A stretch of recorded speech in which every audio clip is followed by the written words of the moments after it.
Hello, എല്ലാവർക്കും നമസ്കാരം. ഇന്നത്തെ ക്ലാസ്സിൽ നമ്മൾ ഡിസ്കസ് ചെയ്യാൻ പോകുന്നത് ഇന്ത്യൻ ഭരണഘടന എന്ന ടോപ്പിക്കിൽ നിന്നും കേരള PSC ചോദിച്ചിട്ടുള്ള ചോദ്യങ്ങളാണ്. സിലബസ് പഠനത്തോടൊപ്പം അതിന്റെ കൂടെ തന്നെ അതിലെ പ്രധാന ടോപ്പിക് ഇങ്ങനെ എടുത്തു പഠിക്കുന്നത് നമ്മുടെ റാങ്ക് മുന്നിലെത്തിക്കാൻ വളരെയധികം സഹായിക്കുന്നതാണ്. ഈ ക്ലാസ് നിങ്ങൾക്ക് ഉപകാരപ്പെടുമെന്ന് വിശ്വസിക്കുന്നു. നമുക്ക് ക്ലാസ്സിലോട്ട് കടക്കാം. ആദ്യത്തെ ചോദ്യം, ഇന്ത്യൻ ഭരണഘടന എത്ര തരം മൗലിക അവകാശങ്ങളാണ് ഉറപ്പു നൽകുന്നത്? ഇന്ത്യൻ ഭരണഘടന എത്ര തരം മൗലിക അവകാശങ്ങളാണ് ഉറപ്പു നൽകുന്നത്? 6 മൗലിക അവകാശങ്ങളാണ് ഇന്ത്യൻ ഭരണഘടന ഉറപ്പു നൽകുന്നത്. നമുക്ക് ഏതൊക്കെയാണ് ആ മൗലിക അവകാശങ്ങൾ നോക്കാം. സമത്വത്തിനുള്ള അവകാശം, സ്വാതന്ത്ര്യത്തിനുള്ള അവകാശം, ചൂഷണങ്ങൾക്ക് എതിരായുള്ള അവകാശം, മതസ്വാതന്ത്ര്യത്തിനുള്ള അവകാശം, സാംസ്കാരിക വിദ്യാഭ്യാസ അവകാശങ്ങൾ, ഭരണഘടനാപരമായ പരിഹാരങ്ങൾക്കുള്ള അവകാശം. ഇങ്ങനെ 6 മൗലിക അവകാശങ്ങളാണ് നമ്മുടെ ഇന്ത്യൻ ഭരണഘടന ഉറപ്പു നൽകുന്നത്. മൗലിക ചുമതലകൾ ഭരണഘടനയിൽ കൂട്ടിച്ചേർത്തത് ഏത് ഭരണഘടനാ ഭേദഗതിയിലൂടെയാണ്? മൗലിക ചുമതലകൾ ഭരണഘടനയിൽ കൂട്ടിച്ചേർത്തത് ഏത് ഭരണഘടനാ ഭേദഗതിയിലൂടെയാണ്? 42ാം ഭരണഘടനാ ഭേദഗതിയിലൂടെയാണ്. 42ാം ഭരണഘടനാ ഭേദഗതിയിലൂടെയാണ് മൗലിക ചുമതലകൾ ഭരണഘടനയിൽ കൂട്ടിച്ചേർത്തത്. ഇന്ത്യയുടെ ദേശീയ പതാകയായ ത്രിവർണ പതാക ഭരണഘടനാ നിർമ്മാണ സമിതി അംഗീകരിച്ചത് എന്ന്? ഇന്ത്യയുടെ ദേശീയ പതാകയായ ത്രിവർണ പതാക ഭരണഘടനാ നിർമ്മാണ സമിതി അംഗീകരിച്ചത് എന്ന്? 1947 ജൂലൈ 22.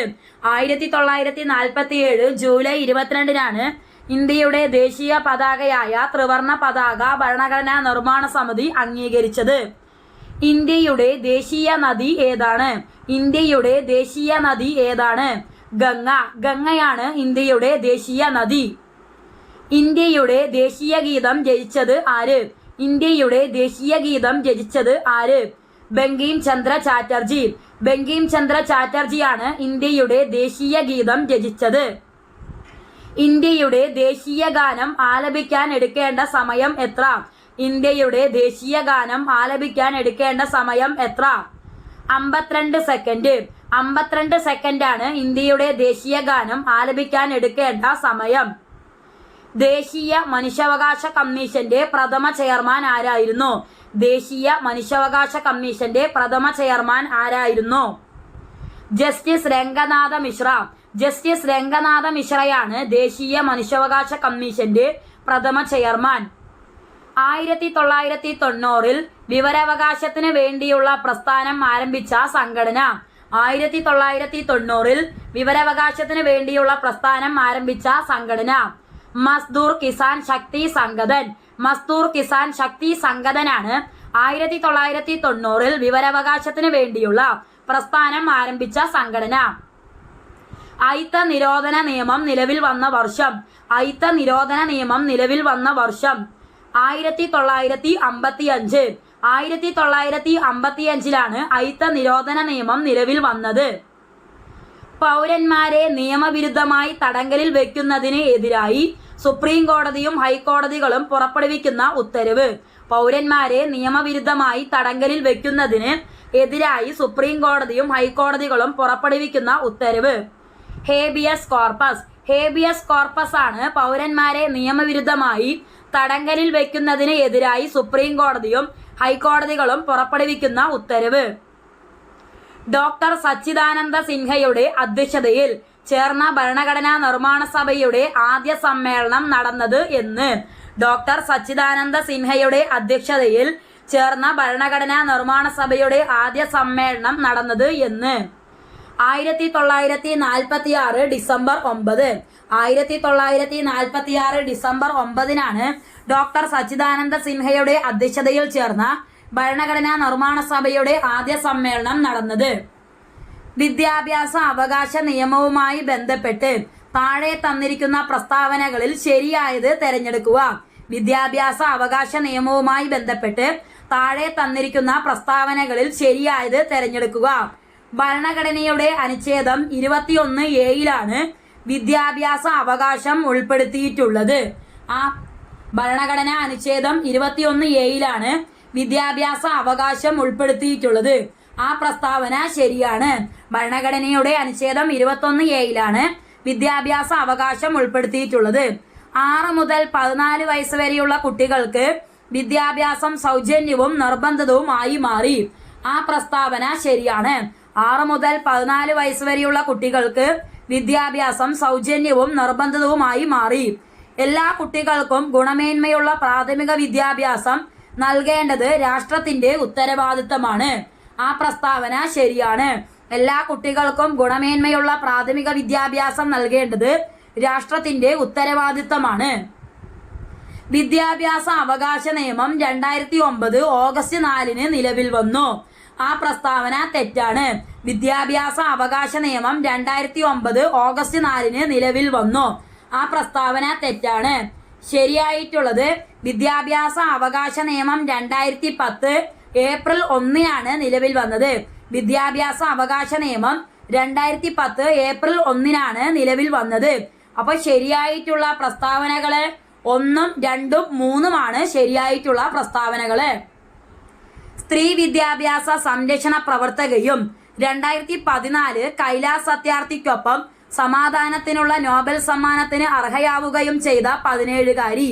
സ്ത്രീ വിദ്യാഭ്യാസ സംരക്ഷണ പ്രവർത്തകയും 2014 കൈലാസ് സത്യാർത്ഥിക്കൊപ്പം സമാധാനത്തിനുള്ള നോബൽ സമ്മാനത്തിന് അർഹയാവുകയും ചെയ്ത 17കാരി മലാല യൂസഫ്സായി.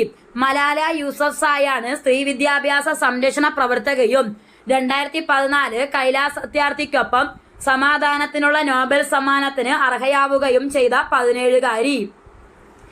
ഇന്ത്യൻ ദേശീയ പതാക തയ്യാറാക്കിയ പിംഗലി വെങ്കയ്യ ജനിച്ചത് ഏത് സംസ്ഥാനത്താണ്? ഇന്ത്യൻ ദേശീയ പതാക തയ്യാറാക്കിയ പിംഗലി വെങ്കയ്യ ജനിച്ചത് ഏത് സംസ്ഥാനത്താണ്? ആന്ധ്രാപ്രദേശ്. ആന്ധ്രാപ്രദേശിലാണ് ഇന്ത്യൻ ദേശീയ പതാക തയ്യാറാക്കിയ പിംഗലി വെങ്കയ്യ ജനിച്ചത്. മൗലിക കടമകൾ ഇന്ത്യൻ ഭരണഘടനയുടെ ഭാഗമായി ഭാഗം 4A കൂട്ടിച്ചേർത്ത ഭേദഗതി ഏത്? മൗലിക കടമകൾ ഇന്ത്യൻ ഭരണഘടനയുടെ ഭാഗമായി ഭാഗം 4A കൂട്ടിച്ചേർത്ത ഭേദഗതി ഏത്? 42. 42ാം ഭേദഗതിയിലൂടെയാണ് മൗലിക കടമകൾ ഇന്ത്യൻ ഭരണഘടനയിൽ കൂട്ടിച്ചേർത്തത്. ഇന്ത്യയുടെ ദേശീയ ഗീതമായ വന്ദേമാതരം ബംഗാളി കവിയായ ബങ്കിം ചന്ദ്ര ചാറ്റർജിയുടെ ഏത് കൃതിയിൽ നിന്ന് എടുത്തതാണ്? ഇന്ത്യയുടെ ദേശീയ ഗീതമായ വന്ദേമാതരം ബംഗാളി കവിയായ ബങ്കിം ചന്ദ്ര ചാറ്റർജിയുടെ ഏത് കൃതിയിൽ നിന്ന് എടുത്തതാണ്? ആനന്ദമഠം. ആനന്ദമഠം എന്ന കൃതിയിൽ നിന്നും എടുത്തതാണ് ഇന്ത്യയുടെ ദേശീയ ഗീതമായ വന്ദേമാതരം. മഹാത്മാഗാന്ധി കി ജയ് എന്ന മുദ്രാവാക്യത്തോടെ ഭരണഘടനാ നിർമ്മാണ സഭ അംഗീകരിച്ച ഭരണഘടനാ വ്യവസ്ഥ ഏത്? മഹാത്മാഗാന്ധി കി ജയ് എന്ന മുദ്രാവാക്യത്തോടെ ഭരണഘടനാ നിർമ്മാണ സഭ അംഗീകരിച്ച ഭരണഘടനാ വ്യവസ്ഥ ഏത്? അയിത്ത നിർമാർജനം. അയിത്ത നിർമാർജനമാണ് മഹാത്മാഗാന്ധി കി ജയ് എന്ന മുദ്രാവാക്യത്തോടെ ഭരണഘടനാ നിർമ്മാണ സഭ അംഗീകരിച്ച ഭരണഘടനാ വ്യവസ്ഥ. ദേശീയ മനുഷ്യാവകാശ കമ്മീഷന്റെ അധ്യക്ഷനായി നിയമിക്കപ്പെട്ട ആദ്യ മലയാളി. ദേശീയ മനുഷ്യാവകാശ കമ്മീഷന്റെ അധ്യക്ഷനായി നിയമിക്കപ്പെട്ട ആദ്യ മലയാളി KG ബാലകൃഷ്ണൻ. KG ബാലകൃഷ്ണനെയാണ് ദേശീയ മനുഷ്യാവകാശ കമ്മീഷന്റെ അധ്യക്ഷനായി നിയമിക്കപ്പെട്ട ആദ്യ മലയാളി. ദേശീയ വിവരാവകാശ കമ്മീഷൻ നിലവിൽ വന്ന വർഷം. ദേശീയ വിവരാവകാശ കമ്മീഷൻ നിലവിൽ വന്ന വർഷം 2005. 2005ലാണ് ദേശീയ വിവരാവകാശ കമ്മീഷൻ നിലവിൽ വന്നത്. ഇന്ത്യയുടെ ദേശീയ പൈതൃക മൃഗം ഏത്? ഇന്ത്യയുടെ ദേശീയ പൈതൃക മൃഗം ഏത്? ആന. ആനയാണ് ഇന്ത്യയുടെ ദേശീയ പൈതൃക മൃഗം. ഇന്ത്യൻ ഭരണഘടനാ നിർമ്മാണ സഭയുടെ അധ്യക്ഷൻ ആരായിരുന്നു? ഇന്ത്യൻ ഭരണഘടനാ നിർമ്മാണ സഭയുടെ അധ്യക്ഷൻ ആരായിരുന്നു? ഡോക്ടർ രാജേന്ദ്ര പ്രസാദ്. ഡോക്ടർ രാജേന്ദ്ര പ്രസാദാണ് ഇന്ത്യൻ ഭരണഘടനാ നിർമ്മാണ സഭയുടെ അധ്യക്ഷൻ. ഇന്ത്യൻ ഭരണഘടനയിൽ മൗലിക കടമകൾ ഉൾപ്പെടുത്തിയ ഭരണഘടനാ ഭേദഗതി ഏതാണ്? ഇന്ത്യൻ ഭരണഘടനയിൽ മൗലിക കടമകൾ ഉൾപ്പെടുത്തിയ ഭരണഘടനാ ഭേദഗതി ഏതാണ്? 42. 42ാം ഭരണഘടനാ ഭേദഗതിയാണ് ഇന്ത്യൻ ഭരണഘടനയിൽ മൗലിക കടമകൾ ഉൾപ്പെടുത്തിയ ഭരണഘടനാ ഭേദഗതി. ഇന്ത്യയുടെ ദേശീയ ഗീതം രചിച്ചതാര്? ഇന്ത്യയുടെ ദേശീയ ഗീതം രചിച്ചതാര്? ബങ്കിം ചന്ദ്ര ചാറ്റർജി. ബങ്കിം ചന്ദ്ര ചാറ്റർജിയാണ് ഇന്ത്യയുടെ ദേശീയ ഗീതം രചിച്ചത്. വിവരാവകാശ നിയമം പ്രാബല്യത്തിൽ വന്ന വർഷം ഏത്? വിവരാവകാശ നിയമം പ്രാബല്യത്തിൽ വന്ന വർഷം ഏത്? 2005. 2005 വിവരാവകാശ നിയമം പ്രാബല്യത്തിൽ വന്നത്. ഇന്ത്യൻ ഭരണഘടനയിൽ ഏത് ഭാഗത്താണ് മൗലിക അവകാശങ്ങൾ ഉൾപ്പെടുത്തിയിരിക്കുന്നത്? ഇന്ത്യൻ ഭരണഘടനയിൽ ഏത് ഭാഗത്താണ് മൗലിക അവകാശങ്ങൾ ഉൾപ്പെടുത്തിയിരിക്കുന്നത്? ഭാഗം 3. ഭാഗം 3 ഇന്ത്യൻ ഭരണഘടനയിൽ മൗലിക അവകാശങ്ങൾ ഉൾപ്പെടുത്തിയിരിക്കുന്നത്. ഇന്ത്യയുടെ ദേശീയ പതാകയിൽ കാണപ്പെടുന്ന അശോക ചക്രത്തിൽ എത്ര ആരക്കാലുകളുണ്ട്? ഇന്ത്യയുടെ ദേശീയ പതാകയിൽ കാണപ്പെടുന്ന അശോക ചക്രത്തിൽ എത്ര ആരക്കാലുകളുണ്ട്? 24. 24 ആരക്കാലുകളാണ് ഇന്ത്യയുടെ ദേശീയ പതാകയിൽ കാണപ്പെടുന്ന അശോക ചക്രത്തിൽ ഉള്ളത്. ദേശീയ മനുഷ്യാവകാശ കമ്മീഷൻ അധ്യക്ഷൻ ആരാണ്? ദേശീയ മനുഷ്യാവകാശ കമ്മീഷൻ അധ്യക്ഷൻ ആരാണ്? വി രാമസുബ്രഹ്മണ്യൻ. വി രാമസുബ്രഹ്മണ്യനാണ് നിലവിലെ ദേശീയ മനുഷ്യാവകാശ കമ്മീഷൻ അധ്യക്ഷൻ. ഇന്ത്യയുടെ ദേശീയ പതാക രൂപകൽപ്പന ചെയ്ത വ്യക്തി ആരാണ്? ഇന്ത്യയുടെ ദേശീയ പതാക രൂപകൽപ്പന ചെയ്ത വ്യക്തി ആരാണ്? പിംഗലി വെങ്കയ്യ. പിംഗലി വെങ്കയ്യയാണ് ഇന്ത്യയുടെ ദേശീയ പതാക രൂപകൽപ്പന ചെയ്ത വ്യക്തി. ചുവടെ നൽകിയിരിക്കുന്നതിൽ ഏതാണ് മൗലികാവകാശങ്ങളിൽ ഉൾപ്പെടാത്തത്? ചുവടെ നൽകിയിരിക്കുന്നതിൽ ഏതാണ് മൗലികാവകാശങ്ങളിൽ ഉൾപ്പെടാത്തത്? സ്വത്തവകാശം. സ്വത്തവകാശമാണ് മൗലികാവകാശങ്ങളിൽ ഉൾപ്പെടാത്തത്. മതസ്വാതന്ത്ര്യത്തിനുള്ള അവകാശവും ചൂഷണത്തിനെതിരെയുള്ള അവകാശവും സമത്വ അവകാശവും ഒക്കെ മൗലിക അവകാശങ്ങളിൽ ഉൾപ്പെടുന്നവയാണ്. ഇന്ത്യൻ ഭരണഘടനയുടെ ഏത് അനുച്ഛേദത്തിലാണ് വിദ്യാഭ്യാസ അവകാശം ഉൾപ്പെടുത്തിയിരിക്കുന്നത്? ഇന്ത്യൻ ഭരണഘടനയുടെ ഏത് അനുച്ഛേദത്തിലാണ് വിദ്യാഭ്യാസ അവകാശം ഉൾപ്പെടുത്തിയിരിക്കുന്നത്? അനുച്ഛേദം 21A. അനുച്ഛേദം 21A വിദ്യാഭ്യാസ അവകാശം ഉൾപ്പെടുത്തിയിരിക്കുന്നത്. താഴെ പറയുന്നതിൽ ഏത് തത്വമാണ് 42ാം ഭേദഗതി പ്രകാരം ഇന്ത്യൻ ഭരണഘടനയുടെ ആമുഖത്തിൽ കൂട്ടിച്ചേർത്തത്? താഴെ പറയുന്നതിൽ ഏത് തത്വമാണ് 42ാം ഭേദഗതി പ്രകാരം ഇന്ത്യൻ ഭരണഘടനയുടെ ആമുഖത്തിൽ കൂട്ടിച്ചേർത്തത്? സോഷ്യലിസം. സോഷ്യലിസം എന്ന തത്വമാണ് 42ാം ഭേദഗതി പ്രകാരം ഇന്ത്യൻ ഭരണഘടനയുടെ ആമുഖത്തിൽ കൂട്ടിച്ചേർത്തത്. ഇന്ത്യയുടെ കേന്ദ്ര വിവരാവകാശ കമ്മീഷനിൽ ചെയർമാനെ കൂടാതെ പ്രസിഡന്റിന് എത്ര വിവരാവകാശ കമ്മീഷണർമാരെ കൂടി നിയമിക്കാൻ കഴിയും? ഇന്ത്യയുടെ കേന്ദ്ര വിവരാവകാശ കമ്മീഷനിൽ ചെയർമാനെ കൂടാതെ പ്രസിഡന്റിന് എത്ര വിവരാവകാശ കമ്മീഷണർമാരെ കൂടി നിയമിക്കാൻ കഴിയും? 10. ഇന്ത്യയുടെ കേന്ദ്ര വിവരാവകാശ കമ്മീഷനിൽ ചെയർമാനെ കൂടാതെ പ്രസിഡന്റിന് 10 വിവരാവകാശ കമ്മീഷണർമാരെ കൂടി നിയമിക്കാൻ കഴിയും. ഇന്ത്യയുടെ ദേശീയ ഗീതമായ വന്ദേമാതരം ഏത് ഭാഷയിലാണ് രചിക്കപ്പെട്ടിട്ടുള്ളത്? ഇന്ത്യയുടെ ദേശീയ ഗീതമായ വന്ദേമാതരം ഏത് ഭാഷയിലാണ് രചിക്കപ്പെട്ടിട്ടുള്ളത്? ബംഗാളി. ബംഗാളി ഭാഷയിലാണ് ഇന്ത്യയുടെ ദേശീയ ഗീതമായ വന്ദേമാതരം രചിക്കപ്പെട്ടിട്ടുള്ളത്. ഇന്ത്യ ഗവൺമെന്റ് റുപ്പീസ് എന്ന ചിഹ്നം രൂപയുടെ ദേശീയ ചിഹ്നമായി സ്വീകരിച്ചത് എന്ന്? ഇന്ത്യ ഗവൺമെന്റ് റുപ്പീസ് എന്ന ചിഹ്നം രൂപയുടെ ദേശീയ ചിഹ്നമായി രൂപീകരിച്ചത് എന്ന്? 2010 July 15. 2010 July 15 India government rupee എന്ന ചിഹ്നം രൂപയുടെ ദേശീയ ചിഹ്നമായി സ്വീകരിച്ചത്. മൗലിക കടമകൾ ഏത് വിദേശ ഭരണഘടനയിൽ നിന്നാണ് ഇന്ത്യൻ ഭരണഘടന കടമെടുത്തിട്ടുള്ളത്? മൗലിക കടമകൾ ഏത് വിദേശ ഭരണഘടനയിൽ നിന്നാണ് ഇന്ത്യൻ ഭരണഘടന കടമെടുത്തിട്ടുള്ളത്? Soviet Union. സോവിയറ്റ് യൂണിയൻ എന്ന വിദേശ ഭരണഘടനയിൽ നിന്നാണ് ഇന്ത്യൻ ഭരണഘടന മൗലിക കടമകൾ കടമെടുത്തിട്ടുള്ളത്. കേന്ദ്ര വിവരാവകാശ കമ്മീഷനുമായി ബന്ധപ്പെട്ട ശരിയല്ലാത്ത പ്രസ്താവന ഏത്? കേന്ദ്ര വിവരാവകാശ കമ്മീഷനുമായി ബന്ധപ്പെട്ട ശരിയല്ലാത്ത പ്രസ്താവന ഏത്? 2005 വിവരാവകാശ നിയമത്തിന്റെ അടിസ്ഥാനത്തിൽ രൂപീകരിച്ചു. 2005 വിവരാവകാശ നിയമത്തിന്റെ അടിസ്ഥാനത്തിൽ രൂപീകരിച്ചു. ആ പ്രസ്താവന ശരിയാണ്. 2005 വിവരാവകാശ നിയമത്തിന്റെ അടിസ്ഥാനത്തിൽ രൂപീകരിച്ചു. ചെയർമാനെയും കമ്മീഷണർമാരെയും പ്രധാനമന്ത്രി നിയമിക്കുന്നു. ആ പ്രസ്താവന തെറ്റാണ്.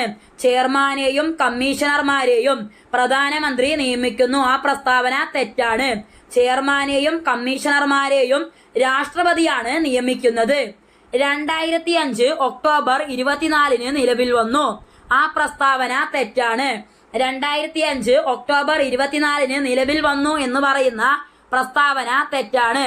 അപ്പൊ ശരിയായിട്ടുള്ളത് 2005 ഒക്ടോബർ 12 നിലവിൽ വന്നത്. കേന്ദ്ര വിവരാവകാശ കമ്മീഷൻ 2005 ഒക്ടോബർ 12 നിലവിൽ വന്നത്. അപ്പോ ശരിയല്ലാത്ത പ്രസ്താവനകൾ ഏതാണെന്നാണ് ചോദിച്ചിരിക്കുന്നത്. 2ഉം 3ഉമാണ് ശരിയല്ലാത്ത പ്രസ്താവനകള്. 2ഉം 3ഉമാണ് ശരിയല്ലാത്ത പ്രസ്താവനകള്. ഇന്ത്യൻ ഭരണഘടനയുടെ ഭാഗം 3 പൗരന്മാർക്ക് ചില മൗലിക അവകാശങ്ങൾ ഉറപ്പു നൽകുന്നു. താഴെ പറയുന്നവയിൽ ഒരു അവകാശം ഭാഗം 3 ഉൾപ്പെടുത്തിയിട്ടില്ല. ഏതാണ് ആ അവകാശം?